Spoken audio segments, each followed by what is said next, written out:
So I have kind of a rule in life. This is kind of behind the curtain. I won't waste too much time on it.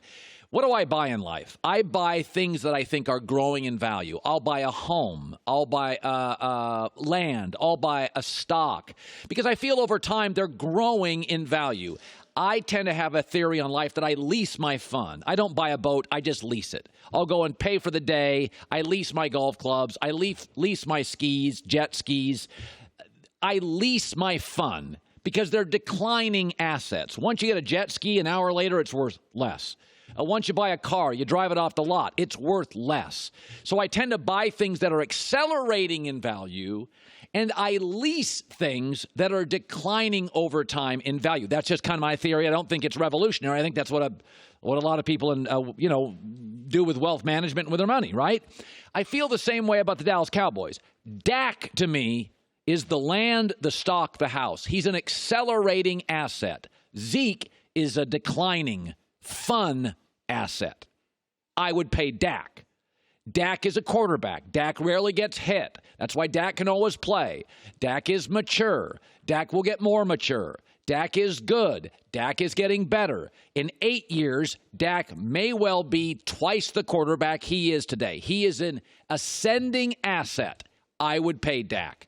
Even if I got to pay a little too much than I want for the house and a little higher price than I want to buy the land for and a little more than I want to pay my quarterback, I think Dak Prescott is an ascending asset. Now, we can argue about the price on the house. We can argue about the price on the quarterback. I wish Dak would take 29, not 32. But don't kid yourself. He is an ascending asset. Zeke is not. Zeke is closer to the car. I'm not saying you don't need transportation, but the minute you get it off the lot, it's worth less. Zeke will never be better than today.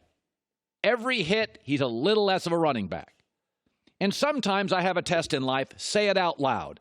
Immature running back, demanding money 2 years out from a contract at a position that's not trending particularly well. I think it's an easy decision. I got a bunch of people to pay in Dallas. I'm paying the quarterback first. I'm paying the pass rusher second. They've already paid him. I think I'm paying Amari Cooper in 2019 wide receiver third.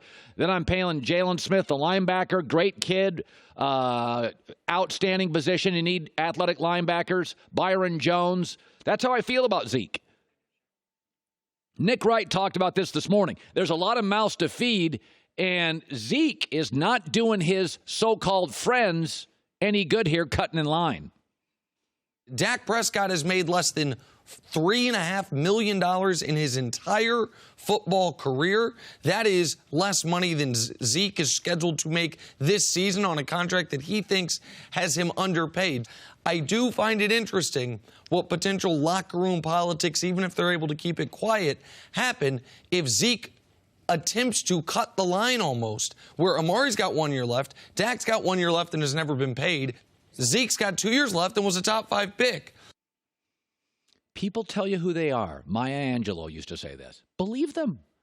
Johnny Manziel kept telling you in college, here's what I am, me guy, immature, not a guy you want to build a franchise around. And Cleveland's like, can't hear you.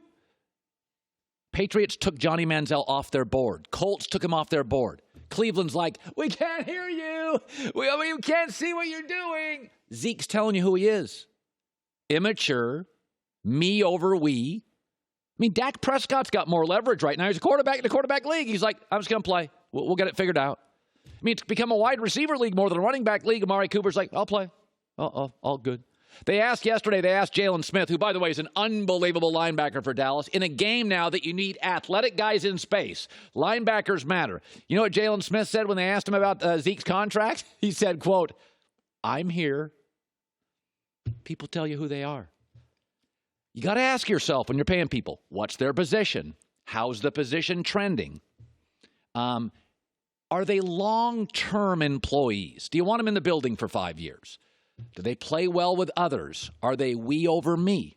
Don't get me wrong, they're pro athletes. I get they want the money. But if you're asking me today, deserving contracts before Zeke, I'm paying Dak first. He's the quarterback. I'm paying DeMarcus Lawrence second. They already got him. I'd pay Amari Cooper because there's clear signs that Amari makes Dak a better player. I think I pay the linebacker Jalen Smith. I don't have to pay Van Der Esch for 3 years. I'm paying Jalen.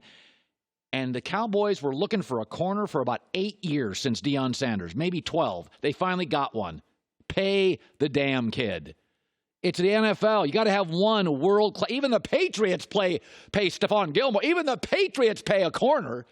You've been looking for 15 years for a corner. You got to pay Byron Jones. Great kid, great corner at a position that's increasingly popular.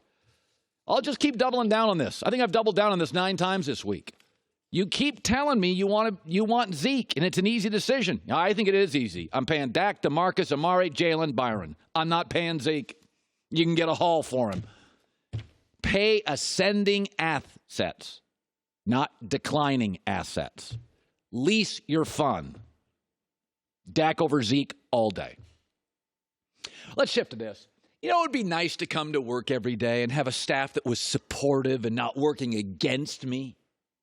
And this morning, the staff goes out, oh, look, Baker Mayfield, odds to win the MVP.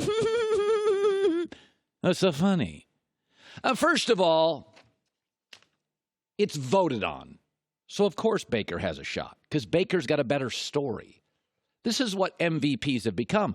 NBA MVP, it's not about value. It's about stats. It's called the MVP, not the MSP. But Russell Westbrook won it. Derrick Rose won it. Really, Derrick Rose valuable. Has there ever been a minute of his life he was more valuable than LeBron James in a basketball court? The MVP is voted on by writers who like stories and romance over reality. Of course Baker Mayfield's going to get a ton of votes. I would be shocked. As long as Cleveland has a winning record, 1 game over 500, I will be shocked if Baker doesn't finish top 2 in the MVP. His story is better. Now, if you're asking me who I think the MVP the last 5 to 10 years in the NFL, there's 3 players in this league that I think are way more valuable than everybody else. And again, the word is valuable. Andrew Luck is number 1. He's gotten teams to the AFC Championship, bad rosters to a conference championship.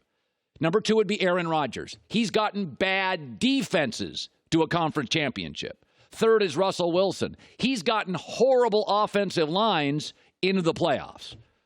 Those are the most valuable players.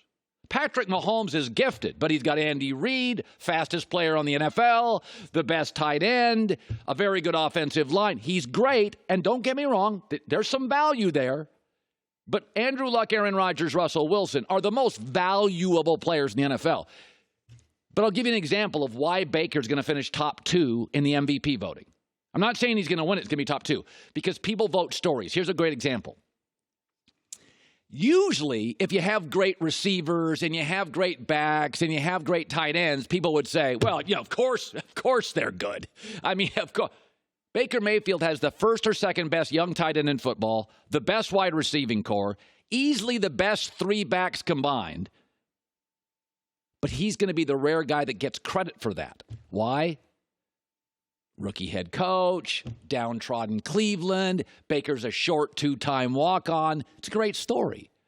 Baker's a great story. And MVPs are about stories.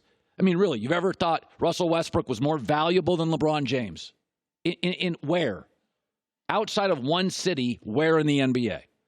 But he was a better story. Kevin Durant left him, triple-double, even though it's not a stat award. Okay. Take Jared Goff. Jared Goff doesn't have a wide receiving core as good right now as Cleveland. Robert Woods is excellent. He's a number 2. Cooper Kupp is excellent. He's a number 2. Brandon Cooks is excellent. He's a number 3. You can't name the Rams tight end. What about Todd Gurley? What about him? Couldn't play at the end of last year. Jared Goff has never once even sniffed MVP talk. Like Baker, he's young. He's 24-7, 60 touchdowns, 19 picks, and a passer rating over 101 and got to the Super Bowl when his best receiver was hurt and his best running back couldn't play. Not a sniff. Why? Because Jared Goff is tall and didn't have to walk on.